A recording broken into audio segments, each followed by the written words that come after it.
Donald Trump has paused all U.S. military aid to Ukraine just days after his Oval Office bust up with President Zelensky. A Defense Department official has told Bloomberg it won't be resumed until the U.S. president determines that Ukraine's leaders are demonstrating a good faith commitment to peace. Let's get more details then from Bloomberg's Oliver Crook. What does it actually mean for Ukraine and its military operating on the ground then, Ollie? Yeah, so listen, from what we understand, this is basically not only there was already a freeze to some of the financing, part of the U.S.A. cut off. This is already sort of priced into what was going on in Ukraine. Now we understand that there's actual preventing physically of the delivery of hardware, incoming hardware that could be coming, as well as stuff that is already in the air, stuff that is waiting on the border with Poland. All of that stuff is going to be frozen, and there's still about $4 billion worth of aid that Trump has inherited sort of clearance to give to Ukraine from the Biden administration, and that appears to also sort of be on pause. So this is just turning the screws, really the consequence of what we saw from that press conference that went obviously catastrophically on Friday between Zelensky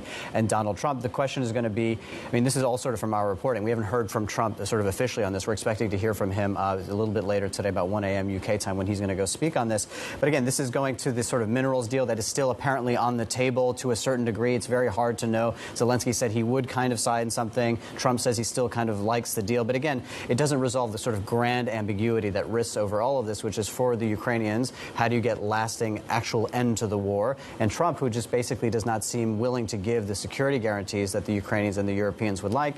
And at the end of the day, you need to come to a common reality on what is going on in Ukraine, whether who is the aggressor, who is the victim. And that it does not seem to be very sort of clear from the Trump side of the thing. And it's going to be very hard to make a lasting peace under those conditions. Based on fact, which was Russia was the aggressor and invaded Ukraine, and one which is not based on fact. And this is another decision by the Trump administration, objectively, that will be cheered in Moscow by Which Russia. has been cheered. And has been cheered. Yeah. Talk to us about whether or not Europe can fill the gap when it comes to this military hardware. The reality is no, it cannot in the long term. It can for maybe a short period of time. It can continue to provide some of the things that the Europeans have. But again, this has been the very beginning. The Europeans have given a lot more in terms of monetary volume. They just don't have the kit. So they're trying to build up their defense industry, as we've been reporting on for the last couple of years. But we talk about building a new plant for these sorts of, tanks or any of this hardware. These are years in the making. We know that there's a lot of partnerships going on already within the borders of Ukraine with some of these defense companies.